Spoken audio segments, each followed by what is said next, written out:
প্রতিষ্ঠার প্লাটিনাম জয়ন্তীতে সোহরাওয়ার্দী উদ্যানে আওয়ামী লীগের সমাবেশ, বঙ্গবন্ধুর প্রতিকৃতিতে প্রধানমন্ত্রীর শ্রদ্ধা। ছাগল কাণ্ডে আলোচিত এনপিআর কর্মকর্তা মতিউর রহমান ওএসডি অর্থনৈতিক সম্পদ বিভাগের সংযুক্ত করে প্রজ্ঞাপন জারি। খালেদা জিয়ার শারীরিক অবস্থার অবনতি, আইসিইউতে ভর্তি, সরকারের বাধায় সুচিকিৎসা থেকে বঞ্চিত অভিযোগ ফখরুলের। হাজিরার দিন থাকলেও এখনো দুদকে আসেননি সাবেক আইজিপি বেনজির আহমেদ, কাল ডাকা হয়েছে তার স্ত্রী ও সন্তানদের। এমপি আনার হত্যা তদন্তে কোনো চাপে নেই পুলিশ, জিজ্ঞাসাবাদের জন্য যে কাউকে গ্রেফতার করা হতে পারে জানালেন হারুন।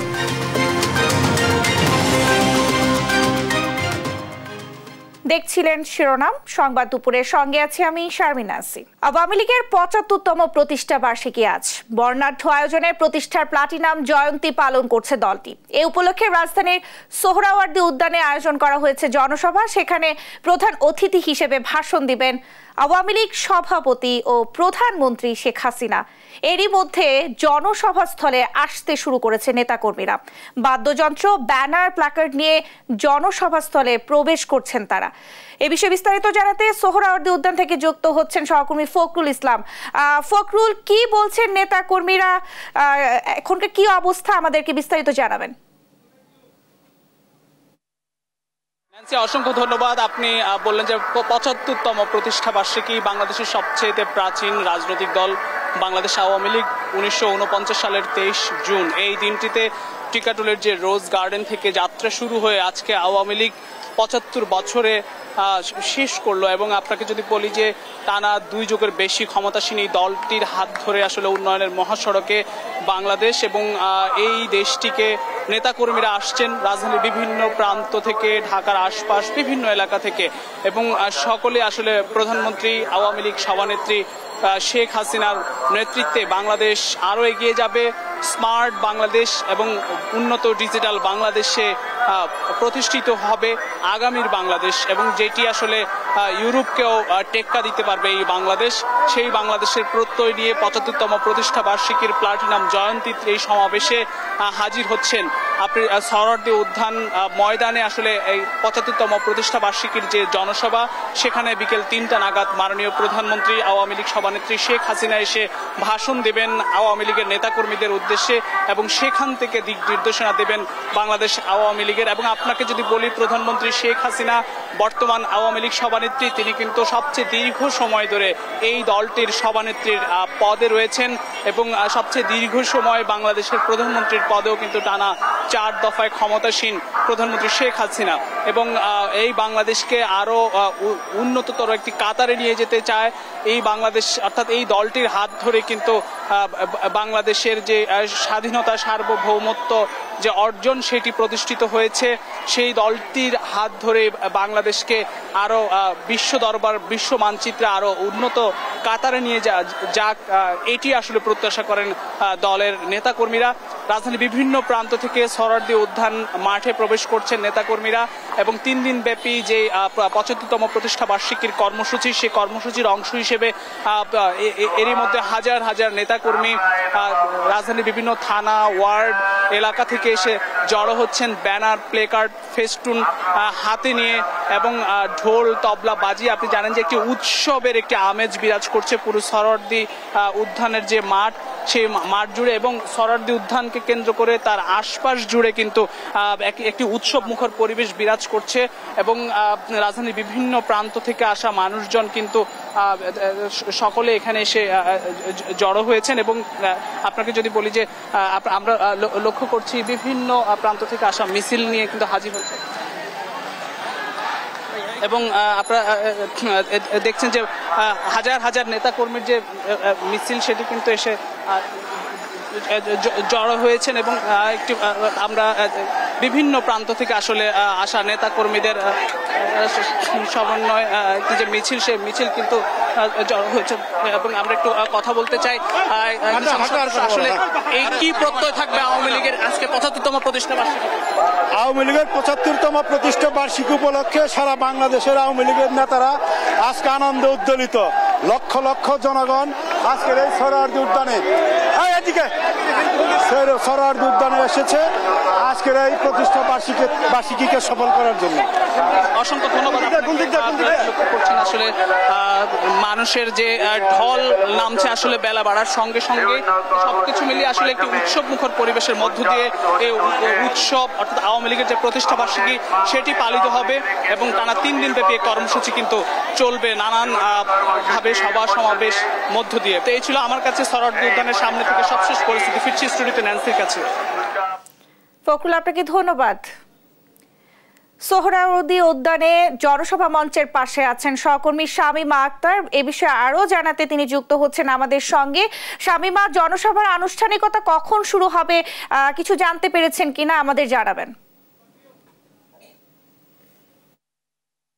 ন্যান্সি, আপনাকে ধন্যবাদ। আপনি যেমনটি বলেছেন, আজকে বাংলাদেশের যে প্রাচীনতম দল অর্থাৎ পুরো এখানে বলা হচ্ছে যে এশিয়ার প্রাচীনতম দল যে আওয়ামী লীগের 75 বছরের যে প্লাটিনাম জুবলি পালনের উপলক্ষে যে আয়োজন, এখানে একটি আলোচনা সভার আয়োজন করা হয়েছে এবং সেই আলোচনা সভা দুপুর 3টায় এখানে দলীয় সভাপতি প্রধানমন্ত্রী শেখ হাসিনা এখানে এসে বক্তব্য রাখবেন এবং সেই বক্তব্য শোনার জন্য কিন্তু আমরা দেখেছি যে ইতিমধ্যে এই সমাবেশটি একেবারে কানায় কানায় পূর্ণ হয়েছে। আপনাকে যদি বলা হয় যে এই দলের কিন্তু যদি ইতিহাস বলা হয় সেটি কিন্তু একেবারেই কুসুমাস্তীর্ণ ছিল না, ছিল হচ্ছে কণ্টকাকীর্ণ।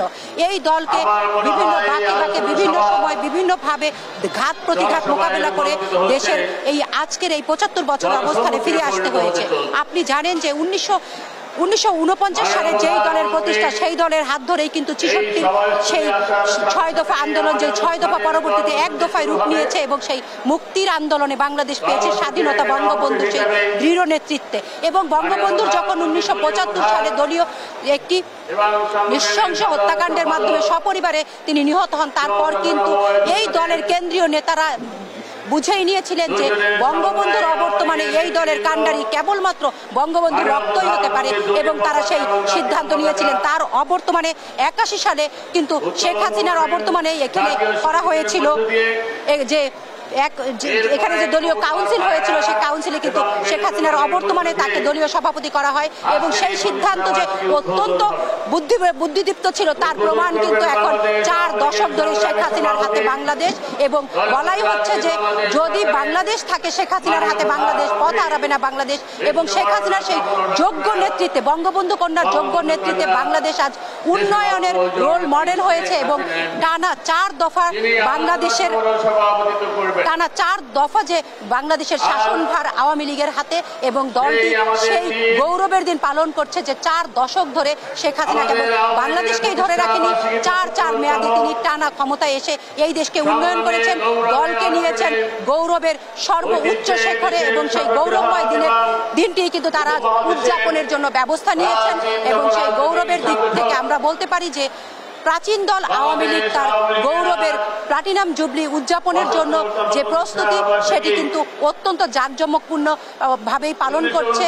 এবং সেই ঐতিহাসিক সোহরাওয়ার্দী উদ্যানে দুপুর 3টায় সেই আলোচনা সভায় বক্তব্য রাখবেন আওয়ামী লীগের সভাপতি, 4 দশক ধরে যে আওয়ামী লীগের হাল ধরে রেখেছেন সেই সভাপতি প্রধানমন্ত্রী শেখ হাসিনা। তার সেই দিক নির্দেশনামূলক বক্তব্য শোনার জন্য ইতোমধ্যেই দলীয় নেতারা, দেশি বিদেশি অতিথিরা এবং যারা বর্তমান সরকারে রয়েছেন তারাও কিন্তু ইতিমধ্যে এই জনসভা মঞ্চে এসে উপস্থিত হয়েছেন। ন্যান্সি, আমাদেরকে যদি শেখ হাসিনার বক্তব্য শোনার জন্য আরো কিছুটা সময় অপেক্ষা করতে হবে। আর এখন পর্যন্ত এই ছিল আমার কাছে সর্বশেষ তথ্য। শামীমা, আপনি থাকুন, আপনার সাথে পরবর্তীতে আমরা আবারও যুক্ত হবার চেষ্টা করব। দর্শক, সোহরাওয়ার্দী উদ্যান থেকে আমাদের সঙ্গে যুক্ত ছিলেন সহকর্মী শামীমা আক্তার। এর আগে সকালে দলের প্রতিষ্ঠা বার্ষিকীতে জাতির পিতা বঙ্গবন্ধুর প্রতি শ্রদ্ধা নিবেদন করেছেন আওয়ামী লীগ সভাপতি ও প্রধানমন্ত্রী শেখ হাসিনা। শ্রদ্ধা জানান দলের কেন্দ্রীয় নেতা, সহযোগী সংগঠনের নেতাকর্মীরা। সাধারণ সম্পাদক ওবায়দুল কাদের বলেন, বর্ণচোরা বিএনপির নেতৃত্বে সাম্প্রদায়িক অপশক্তিকে প্রতিহত করাই চ্যালেঞ্জ। জানান, খালেদা জিয়ার মতো ভারতের কাছে এদেশের অধিকারের কথা বলতে ভুলে যাননি শেখ হাসিনা। জয় যাদবের রিপোর্ট।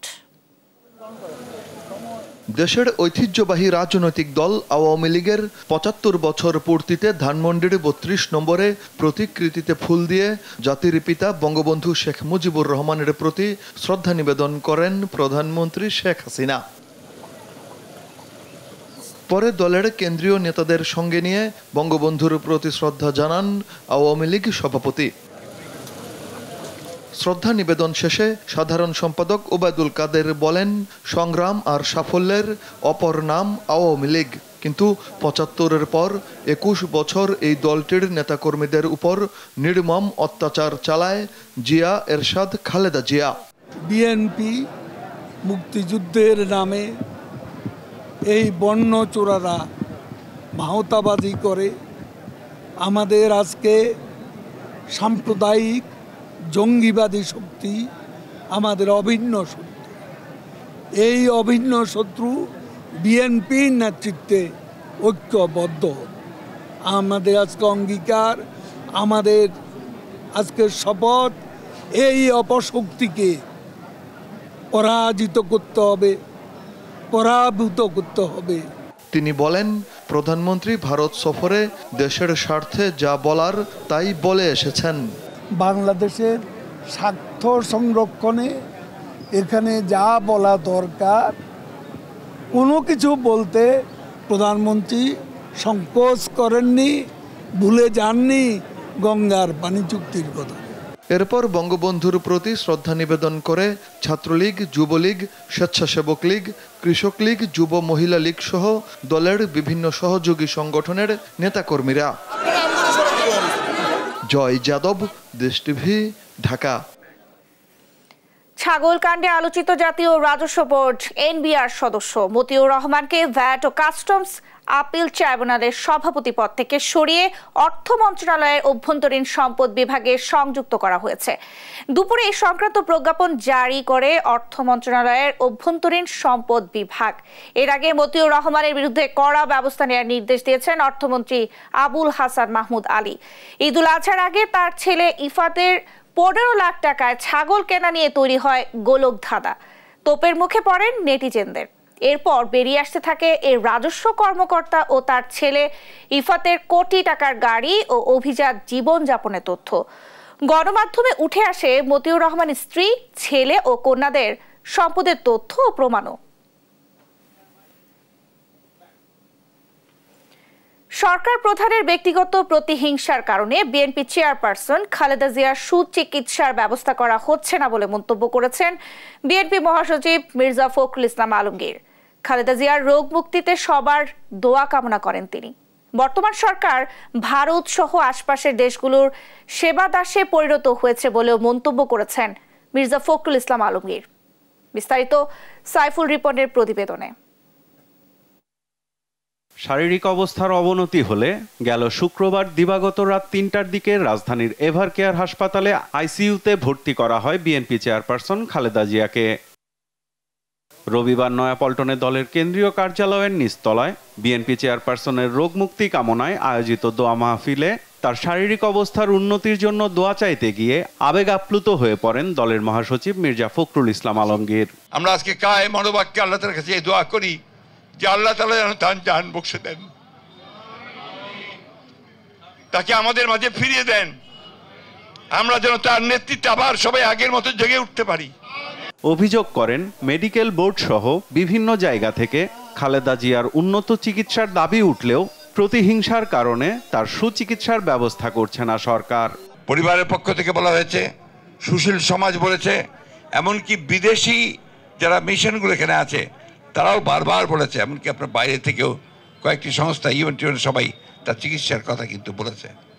কিন্তু শেখ হাসিনা তার যে ব্যক্তিগত রাজনৈতিক প্রতিহিংসা, সেই প্রতিহিংসার কারণে তিনি দেশনেত্রী বেগম খালেদা জিয়াকে হত্যা করার উদ্দেশ্যে, তাকে রাজনীতি থেকে সরিয়ে দেওয়ার উদ্দেশ্যে তাকে কোনো রকম চিকিৎসার সুযোগ দেওয়া থেকে বঞ্চিত রেখেছেন। পার্শ্ববর্তী দেশে সরকার প্রধানের সফর নিয়েও কথা বলেন বিএনপি মহাসচিব মির্জা ফখরুল ইসলাম আলমগীর। বলেন, ভারতের সাথে অনেকগুলো বিষয়ে চুক্তি করলেও বাংলাদেশের ন্যায্য হিস্সা বুঝে নিতে কোনো উদ্যোগ নেয়নি সরকার।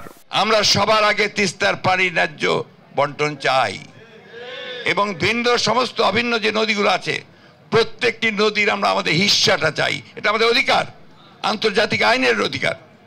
এই কথাগুলো সরকার বলতে সম্পূর্ণ ব্যর্থ হচ্ছেন। আজকে ভারতের কাছে তারা সেবা দাসে পরিণত হয়ে গেছেন। শুধু ভারত নয়, সমগ্র আশেপাশের প্রতিবেশী দেশগুলোর কাছেও তারা আজকে পুরোপুরি মাথা নিচু করে নতজানু পররাষ্ট্র নীতি চলছেন। মিয়ানমার থেকে গুলি আসে, তারা জবাব পর্যন্ত দিতে পারে না। পুলিশের দুর্নীতিবাজ কর্মকর্তাদের নিয়ে সংবাদ প্রকাশের বিষয়ে পুলিশ সার্ভিস অ্যাসোসিয়েশনের বিবৃতিতে বিস্ময় প্রকাশ করে বিএনপি মহাসচিব বলেন, দেশের গণতন্ত্র ধ্বংসের দায় কতিপয় পুলিশ কর্মকর্তাদেরও নিতে হবে। এই অবৈধ সরকারের সঙ্গে যোগসাজশ করে তারা বিত্ত বৈভব একটা দুর্নীতি পাহাড় করে তুলেছে। শুধু তাই নয়, তারা রাষ্ট্রযন্ত্রকে ধ্বংস করছে এবং গণতন্ত্রকে ধ্বংস করার দায়ও তাদেরকেই নিতে হবে যারা এই বিষয়ে জড়িত আছেন। সাইফুল রিপন, দেশ টিভি, ঢাকা। অবৈধ সম্পদ অর্জনের অভিযোগে সাবেক আইজিপি বেনজির আহমেদের আজ দুর্নীতি দমন কমিশন দুদকে হাজির হওয়ার কথা রয়েছে। আদৌ দুদকে হাজির হবেন কিংবা আবারও সময়ের আবেদন করবেন, নাকি তার পক্ষে তার আইনজীবী হাজির হয়ে লিখিত বক্তব্য দেবেন, সে বিষয়ে পরিষ্কার ধারণা পাওয়া যায়নি। এদিকে তার স্ত্রী ও 2 কন্যাকে 24 জুন জিজ্ঞাসাবাদ করার কথা রয়েছে। যদিও প্রথম দফায় তলবে তারা হাজির না হয়ে আইনজীবীর মাধ্যমে সময়ের আবেদন করে। অনুসন্ধানের অংশ হিসেবে বেনজির আহমেদকে 6 জুন ও স্ত্রী জিশান মির্জা ও 2 মেয়েকে 9 জুন প্রথম দফায় জিজ্ঞাসাবাদের জন্য তলব করা হয়। তবে ধারণা করা হচ্ছে তিনি বা তারা দেশে নেই। সম্প্রতি বেনজির আহমেদের দুর্নীতি ও অবৈধ সম্পদ অর্জন নিয়ে বিভিন্ন গণমাধ্যম একাধিক সংবাদ প্রচার করে।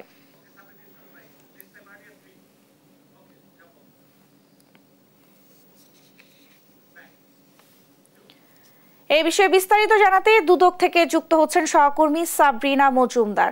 সাবরিনা, আজ তো বেনজিরের হাজির হওয়ার কথা ছিল, হাজির না হলে কি হবে বা দুদকের পক্ষ থেকে কি বলা হয়েছে আপনাকে আমাদেরকে একটু জানাবেন। ন্যান্সি, আমি যেটি বলতে চাই যে এক সময়ের দুর্দান্ত প্রভাবশালী ব্যক্তি ছিলেন পুলিশের মহাপরিদর্শক বেনজির আহমেদ, এবং আজকে সকাল 10টার দিকে তাকে দ্বিতীয় দফায় কিন্তু তলব হাজির হওয়ার কথা ছিল দুর্নীতি দমন কমিশনে, এবং এখন পর্যন্ত আসলে তার পক্ষ থেকে বা তিনি কেউই আসলে হাজির হননি। আমি যদি একটু পিছনের দিকে চলে যাই তাহলে হচ্ছে গত 31 মার্চ একটি দৈনিক পত্রিকায় বেনজিরের ঘরে আলাদিনের চেরাগ এবং 3 এপ্রিল বোনের জমিতে বেনজিরের রিসোর্ট শিরোনামে একটি প্রতিবেদন প্রকাশ করা হয়, এবং এরপরই কিন্তু আইজিপি বেনজির আহমেদ এবং তার পরিবারের সদস্যদের বিরুদ্ধে অবৈধ সম্পদ অর্জনের অভিযোগ উঠে আসে, এবং সেই অভিযোগ থেকে কিন্তু অনুসন্ধান শুরু হয় এবং দুর্নীতি দমন কমিশন অনুসন্ধান করে, এবং সেই অনুসন্ধান কিন্তু এখনো চলমান। এই অনুসন্ধানের জন্য তার পক্ষ থেকে কথা বলার জন্যই তাকে প্রথম দফায় 6 জুন বেনজির আহমেদকে এবং 9 জুন তার স্ত্রী এবং 2 কন্যাকে হাজির হতে বলা হয় দুর্নীতি দমন কমিশন, এবং তখন কিন্তু তিনি কিন্তু লিখিত বক্তব্য দেয় যে হচ্ছে তারা কিন্তু 15 দিনের সময় চায়, এবং 15 দিনের সময় শেষ হলে আজকে হচ্ছে বেনজির আহমেদের দ্বিতীয় দফায় হচ্ছে তার হাজির হওয়ার কথা ছিল। তিনি কিন্তু এখন পর্যন্ত আসেননি, এবং সেটিরই এখন পর্যন্ত তার আইনজীবী শাহ মঞ্জুরুল হকও আমাদের সাথে কথা বলেনি। তবে এখন যেটি দেখার বিষয় যে দুর্নীতি দমন কমিশন তো তাকে সময় দিয়ে যাচ্ছেন তার পক্ষের কথা শোনার জন্য, কিন্তু তার পক্ষ থেকে কিন্তু কেউই কথা বলছে না। এখন আরেকটি যেটি বলতে চাই যে এই দুর্নীতি দমন কমিশনের কিন্তু এর আগে যে সাবেক প্রধান বিচারপতি ছিলেন যে এস কে সিনহা এবং পি.কে. হালদারের সময় কিন্তু দুর্নীতি দমন কমিশন তাদেরকে সময় দিয়েছেন, এরপরে কিন্তু তাদের বিরুদ্ধে মামলা করেছিলেন। তো এখন হচ্ছে দেখার বিষয় যে দুর্নীতি দমন কমিশন আজকে যে হচ্ছে বেনজির আহমেদ হাজির হলেন না, সেটির পর আসলে পদক্ষেপ কি নেয়, এবং 2:30 বাজে দুর্নীতি দমন কমিশনের থেকে হচ্ছে ব্রিফ করার কথা রয়েছে। তো এরপরে আমরা জানতে পারবো যে দুর্নীতি দমন কমিশন হচ্ছে এরপরের পদক্ষেপটি কি। এই ছিল সর্বশেষ খবর ন্যান্সি দুর্নীতি দমন কমিশন থেকে। সাবরিনা, আপনাকে ধন্যবাদ। দর্শক, দুর্নীতি দমন কমিশন থেকে আমাদের সঙ্গে যুক্ত হয়েছিলেন সাবরিনা মজুমদার। আনার হত্যাকাণ্ডে জিজ্ঞাসাবাদের জন্য যে কাউকে গ্রেফতার করা হতে পারে বলে জানিয়েছেন ডিবি প্রধান হারুনুর রশিদ। দুপুরে আনার হত্যাকাণ্ড নিয়ে র্যাব সদর দপ্তরে তিনি কথা বলেন। এ সময় তিনি আরো বলেন, গ্রেফতার কাজী কামাল আহমেদ ওরফে গ্যাস বাবুকে আবারও রিমান্ডে আনা হবে। এছাড়া আনার হত্যার মূল পরিকল্পনাকারী শাহিনকে গ্রেফতারে পুলিশ হেডকোয়ার্টারের মাধ্যমে ইন্টারপোলে চিঠি দেওয়া হয়েছে বলেও জানান তিনি।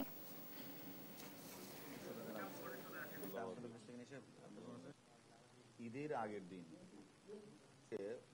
সিভিলিয়েশনে যে অফিসার গ্যাস বাবু এই মোবাইলের ভিতরে অনেকগুলি ডিজিটাল এভিডেন্স আছে, যদিও দুপক্ষেরই কথাবার্তার মধ্যে আছে। আমরা এক পক্ষ তো অলরেডি ডিজিটাল পেয়ে গেছি, এবং ওই মোবাইলগুলি থেকে আরো কোনো কিছু আছে কিনা, না হলে উনি কেন কোথাও ফেলে দিলেন, সেই কারণেই আমরা আদালতের কাছে চিঠি দিয়েছি যেন আমাদেরকে জিজ্ঞাসাবাদের জন্য আরো একটু দরকার। বরগুনার আমতলীতে সড়ক দুর্ঘটনায় নিহত 9 জনের মধ্যে 7 জনই মাদারীপুরের শিবচরের সাহাপাড়া এলাকার একই পরিবারের সদস্য। পরিবারের এতগুলো সদস্যকে একসঙ্গে হারিয়ে কিছুতেই যেন থামছে না শোকের মাতম। শিবশঙ্কর রবিদাসের তথ্যচিত্রে আরো জানাচ্ছেন শুভশ্রী রায়। আমার ভাই ছিল, ওর ওই সাইডে বের করছি, আমার ওয়াইফ ছিল, তার বের করছে, আমার ভাই, আমার বোন বের হয়েছে, আমি আর পারি নাই বের করতে। কিছুক্ষণ পরে গাড়িটা তোলা গেছে, গাড়ি আর খুঁজে পাই নাই। এক নিমিষে আনন্দঘন মুহূর্ত রূপ নেয় শোকের ছায়। বাড়ির উঠান জুড়ে এখন কেবল স্বজনদের আহাজারি। শনিবার দুপুরে বরগুনার আমতলীতে সড়ক দুর্ঘটনায় নিহত 9 জনের মধ্যে 7 জনই মাদারীপুরের শিবচর উপজেলার ভদ্রাসন ইউনিয়নের সাহাপাড়া এলাকার একই পরিবারের সদস্য ও আত্মীয় স্বজন। বৌভাতের অনুষ্ঠানে যোগ দিতে যাচ্ছিলেন তারা। প্রতিমধ্যে ব্রিজ ভেঙে মুহূর্তেই ঝরে গেল নারী শিশু সহ 9 জনের তাজা প্রাণ। স্বজনরা জানান, ঢাকায় কর্মরত ব্যাংকার আবুল কালাম আজাদের বোনের মেয়ের বৌভাতের অনুষ্ঠানে যোগ দিতে বরগুনার আমতলীতে যাচ্ছিলেন তার স্ত্রী মুন্নি বেগম, 2 মেয়ে তাহিয়া তাফসিয়া সহ বড় ভাই বাবুল মাতবরের স্ত্রী ফাতিমা বেগম, বোন ফরিদা বেগম সহ পরিবারের সদস্য ও আত্মীয় স্বজনরা। এদের সবার বাড়ি ভদ্রাসনের সাহাপাড়া ও চরপাড়া গ্রামে। শনিবার রাতেই নিহতদের মরদেহ আনা হয় তাদের গ্রামের বাড়িতে।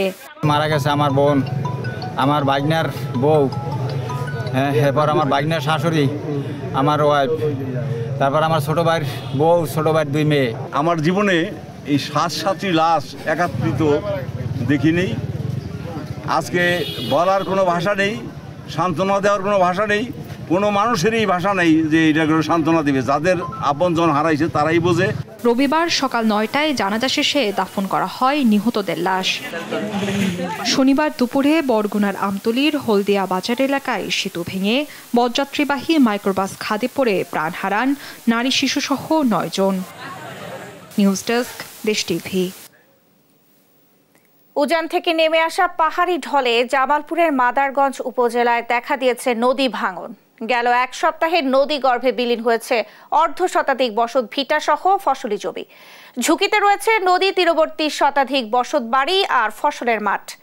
স্থানীয়দের অভিযোগ, বাঁধ না থাকায় নদী ভাঙনের শিকার হয়ে আসছে বছরের পর বছর ধরে। জামালপুর প্রতিনিধি মেহেদি হাসানের রিপোর্টে বিস্তারিত জানাচ্ছেন ফারিহা ইসলাম। প্রতিনিয়ত নদীর পাড় ভেঙে আছড়ে পড়ছে যমুনার বুকে। সেই সাথে নদীর বুকে হারিয়ে যাচ্ছে যমুনা তীরবর্তী শত শত পরিবারের স্বপ্নগুলো।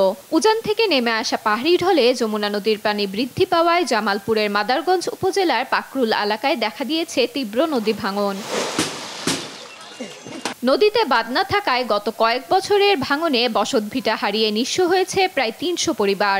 যমুনা নদীর গর্ভে বিলীন হয়েছে 150 একর ফসলি জমি। স্থানীয়দের অভিযোগ, নদীর পাড় রক্ষায় কোনো বাঁধ নির্মাণ না করায় প্রতি বছর নদী ভাঙনের শিকার হচ্ছে এখানকার মানুষ। আমাদের কিছু ভাই নাই, নদী আমাদের সব শেষ করে নিয়ে গেছে ভাই।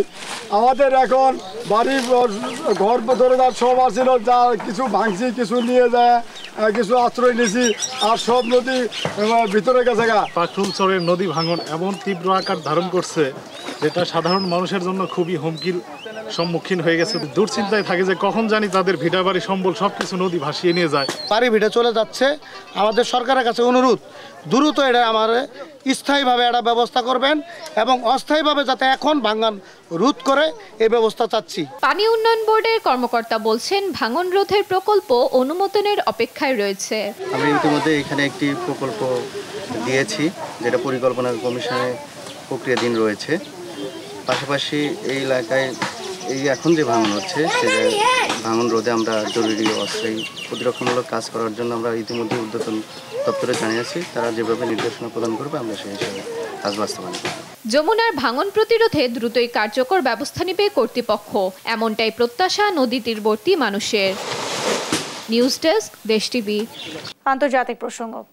অবরুদ্ধ গাজায় ধ্বংসযজ্ঞ হামলা চালাচ্ছে ইসরায়েলি সেনারা। নতুন করে প্রাণ গেছে শতাধিক নিরীহ ফিলিস্তিনির। আল সাতি শরণার্থী শিবির ও আল তুফা এলাকায় নিহত হন অনেকেই। অভিযান থেমে নেই অধিকৃত পশ্চিম তীরের জেনিনেও। এক আহত ফিলিস্তিনিকে গাড়ির হুডের সঙ্গে বেঁধে মানব ঢাল হিসেবে ব্যবহার করার ভিডিও ছড়িয়ে পড়েছে সামাজিক মাধ্যমে। ইসরায়েলি সেনাদের এমন অমানবিক কাণ্ডে ক্ষোভ ছড়িয়েছে সর্বত্র। আরও জানাচ্ছেন দেওয়ান মুবাশশিরা হোসেন। অতীতের সব বর্বরতা ছাড়িয়ে ফেলেছে ইসরায়েলি বাহিনী। এবার জিপের সামনে আহত ফিলিস্তিনিকে বেঁধে নিয়ে তাকে মানব ঢাল হিসেবে ব্যবহার করেছে তারা। শনিবার ইসরায়েলি সামরিক বাহিনীর চলন্ত জিপের বনেটের ওপর এক রক্তাক্ত ব্যক্তি বাধা অবস্থায় থাকার একটি ভিডিও ছড়িয়ে পড়ে সামাজিক মাধ্যমে। পশ্চিম তীরের জেনিন শহরে ইসরায়েলি সেনা অভিযান চলাকালে এ ঘটনা ঘটে বলে এক বিবৃতিতে জানিয়েছে ইসরায়েলি প্রতিরক্ষা বাহিনী IDF। অভিযান চলার সময় ওই ফিলিস্তিনি গুলিবিদ্ধ হন বলে জানা গেছে। এদিকে আহত ফিলিস্তিনিকে এভাবে গাড়ির সামনে বেঁধে রেখে তাদের সেনারা প্রোটোকল ভেঙেছে বলে জানিয়েছে ইসরায়েল। প্রত্যক্ষদর্শীরা জানায় ওই ব্যক্তি জেনিনের স্থানীয় লোক এবং তার নাম মুজাহেদ আজমি। পরিবারের মতে তার জন্য অ্যাম্বুলেন্স চাইলে ইসরায়েলি সেনারা তাকে ধরে নিয়ে যায়। ও আমার চাচাতো ভাই মুজাহেদ। সে এখানে প্রায় 2 থেকে 3 ঘন্টা আহত অবস্থায় ছিল।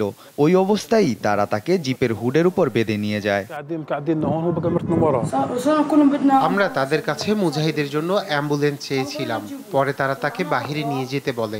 অনেকক্ষণ পর 2টি জিপ এলো এবং মুজাহিদকে হুডের উপর বেঁধে নিয়ে গেল আর আমাদের বলল পিছনে ঘুরে থাকতে যাতে দৃশ্যটি না দেখতে পাই। যদিও পরে আহত ওই ফিলিস্তিনিকে চিকিৎসার জন্য রেড ক্রিসেন্টে পাঠানো হয়েছে বলে জানায় ইসরায়েলি সেনারা। এদিকে ভিডিওতে হওয়া ঘটনাটি ইসরায়েলি বাহিনীর আচরণের সাথে সঙ্গতিপূর্ণ না বলে এক বিবৃতিতে জানিয়েছে IDF। ঘটনাটির তদন্ত করে সে অনুযায়ী ব্যবস্থা নেওয়া হবে বলেও জানায় তারা। গাজায় যুদ্ধ শুরুর পর থেকে ফিলিস্তিনের অধিকৃত পশ্চিম তীরেও বৃদ্ধি পেয়েছে ইসরায়েলি হামলা। জাতিসংঘের তথ্য অনুযায়ী সেখানে এ পর্যন্ত 500 ফিলিস্তিনি প্রাণ হারিয়েছেন। এদিকে গাজার আল সাতি শরণার্থী শিবির ও আল তুফা এলাকায় ইসরায়েলি হামলায় নিহত হয়েছে প্রায় 150 ফিলিস্তিনি। এছাড়াও আল মালাউসিতেও বেশ কয়েকজন ফিলিস্তিনির প্রাণহানির খবর পাওয়া গেছে।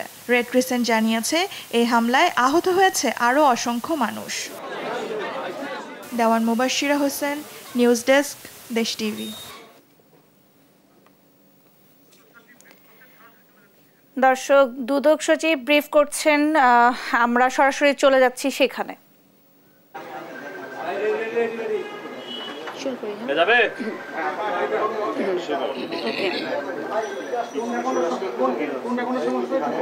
একটু সাইলেন্ট থাকলে প্লিজ।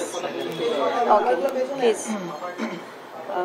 পুলিশের সাবেক IGP জনাব বেনজির আহমেদের তার বক্তব্য প্রদানের জন্য আজকে 23 জুন বর্ধিত তারিখ নির্ধারিত ছিল। তো আজ এখন পর্যন্ত তিনি উপস্থিত হননি। এখনও দিনের কিছুটা অংশ বাকি আছে। যদি তিনি উপস্থিত না হন সেক্ষেত্রে আমাদের যে অনুসন্ধানকারী টিম আছেন তারা আমাদের দুর্নীতি দমন কমিশন আইন 2004 এবং দুর্নীতি দমন কমিশন বিধিমালা 2007 অনুযায়ী তারা প্রয়োজনীয় ব্যবস্থা গ্রহণ করবেন। আর তিনি অবশ্য আমাদের কাছে একটি লিখিত বক্তব্য পাঠিয়েছেন সে তার আইনজীবীর মাধ্যমে। সেই বক্তব্যে অবশ্য আমাদের তারিখ বর্ধিতকরণের বিষয়ে কোনো কিছু লিখেননি। সেখানে মেইনলি তার এবং তার স্ত্রী কন্যাদের দুর্নীতির মাধ্যমে সম্পদ অর্জন করা সংক্রান্ত বিষয়ে তার অবস্থানটা আসলে বর্ণনা করেছেন। এটা তো এখনই বলা যাচ্ছে না, এটা পর্যালোচনা হবে। আর অনুসন্ধানকারী টিমের রিপোর্ট দেওয়ার তারিখ এখনো বাকি আছে সময়, সেই অনুযায়ী তারা পর্যালোচনা করে দেখবেন। কবে পাঠিয়েছেন তিনি তার বক্তব্যটা কবে পাঠিয়েছেন এবং সেখানকার সারমর্ম কি? সেটি বললাম, তার সারমর্ম এই তার ব্যক্তিগত শুনানির তারিখ বর্ধিতকরণ সংক্রান্ত নয়। বিষয়টি হচ্ছে তার বিরুদ্ধে দুর্নীতির মাধ্যমে যে অবৈধ সম্পদ অর্জনের অভিযোগটি আনা হয়েছে সে বিষয়ে তার এবং তার পরিবারের সদস্য, বিশেষ করে তার স্ত্রী এবং কন্যাদের অভিযোগ যে আনা হয়েছে তাদের বিরুদ্ধে, সেই বিষয়ে তার অবস্থান তিনি বর্ণনা করেছেন।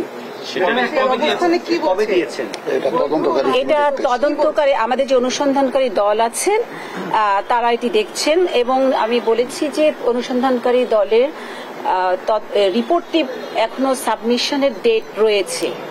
আমাদের বিধিমালা অনুযায়ী যে এই ডেটটি রয়েছে এই মাস এখনো রয়েছে, সময় আছে।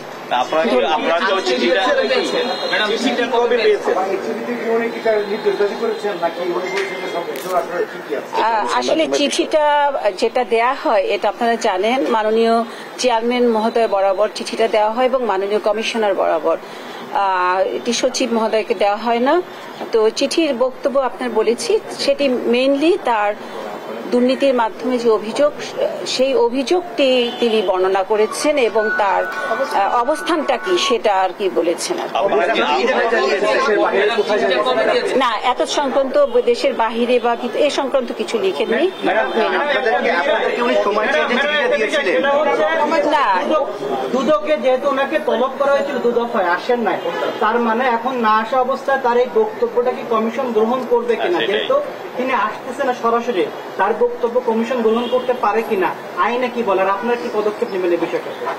এটি অনুসন্ধানকারী টিমের সম্পূর্ণ এখতিয়ার, তারা স্বাধীনভাবে অনুসন্ধান করছেন। তারা অনুসন্ধান সমাপ্ত করে যখন রিপোর্টটা দাখিল করবেন তখনই বুঝা যাবে। ঠিক আছে, ধন্যবাদ। চিঠিটা আজকে রবিবার তো পরশুদিন দিয়েছি। গত পরশুদিন। আপনারা কি তার বক্তব্য কি গ্রহণ করছেন কিনা বা দুদক আইনে গ্রহণ করা যায় কিনা? না না, এটা অনুসন্ধানকারী টিমই সিদ্ধান্ত নেবে। আপনি তো দুদকের না না, মুখপাত্র আমরা করব না। আমাদের সঙ্গে কথা বলে না। টিম যখন সুপারিশ করবে তার সুপারিশের ভিত্তিতে কমিশন সিদ্ধান্ত নেবে। আইনে কি এই ধরনের চিঠি গ্রহণ করার আছে কিনা, এখতিয়ার আছে কিনা?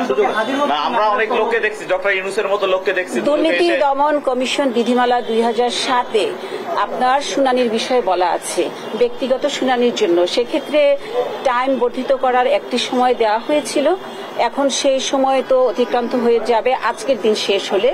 সেক্ষেত্রে অনুসন্ধানকারী টিম তার সকল কিছু বিবেচনায় নিয়ে তারা তাদের সুপারিশ আমাদেরকে দিবেন এবং আমাদের কমিশন এ বিষয়ে সিদ্ধান্ত গ্রহণ করবেন পরবর্তীতে সকল কিছু পর্যালোচনায় নিয়ে। ঠিক আছে,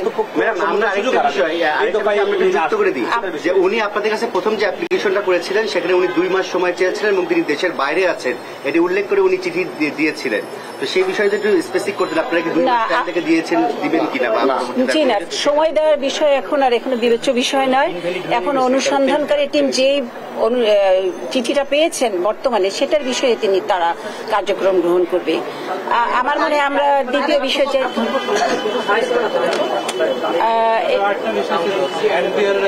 জি জি আমি বলছি, আরেকটি বিষয় হচ্ছে আপনারা জানেন এবং আপনারা বিভিন্ন পত্রপত্রিকায় মিডিয়ায় প্রচারিত হচ্ছে, সেটি হচ্ছে এনবিআর এর সদস্য আমাদের মোহাম্মদ মতিউর রহমান দুর্নীতির মাধ্যমে যে অবৈধ সম্পদ অর্জন এবং অর্থ পাচারের বিরুদ্ধে একটি অভিযোগ আমাদের দুর্নীতি দমন কমিশনে পাওয়া গেছে। সেই অভিযোগটি আমাদের বিবেচনায় নিয়ে গত 4/6/2024 তারিখে কমিশন সভায় একটি টিম গঠন করে এই বিষয়টি অনুসন্ধান করার জন্য নির্দেশনা দেওয়া হয়েছে এবং ইতিমধ্যে একজন উপপরিচালককে আহ্বায়ক করে 3 সদস্য বিশিষ্ট একটি টিম গঠন করা হয়েছে। এই টিম ইতিমধ্যে কার্যক্রম শুরু করেছে। আরেকটা বিষয় ম্যাডাম, ওনার বিরুদ্ধে এর আগে 4 বার দুর্নীতি দমন কমিশনে অভিযোগ করছিল, এটা উনি নিজে একটা সাক্ষাৎকারে বলেছেন। তার মানে কি উনি কি এর আগে কোনো দুর্নীতি করেননি নাকি এই প্রথম পেলেন? এই বিষয়টি হচ্ছে দুর্নীতির অভিযোগ বিভিন্ন সময় একজন কর্মকর্তার আসতেই পারে। 4টি বিষয় যে আগে আপনারা বলছেন তদন্ত হয়েছিল বা অনুসন্ধান হয়েছিল সেগুলো কমিশন পর্যালোচনা করে দেখবেন। তবে এখন যেহেতু নতুন করে তথ্য পাওয়া গেছে। এই ছিল এখনকার সংবাদ দুপুর। পরের বুলেটিন দেখার আমন্ত্রণ রইল। এছাড়া দেশ টিভির সর্বশেষ সব খবর পেতে ভিজিট করুন www.desh.tv। ফেসবুকে আমাদের সঙ্গে যুক্ত থাকুন দেশ টিভি অথবা দেশ টেলিভিশন পেজে। সর্বশেষ সব ভিডিও পেতে ইউটিউবে আমাদের হ্যান্ডেল @দেশ টেলিভিশন অথবা @দেশ টিভি নিউজ লিখে সার্চ করুন। ধন্যবাদ সবাইকে।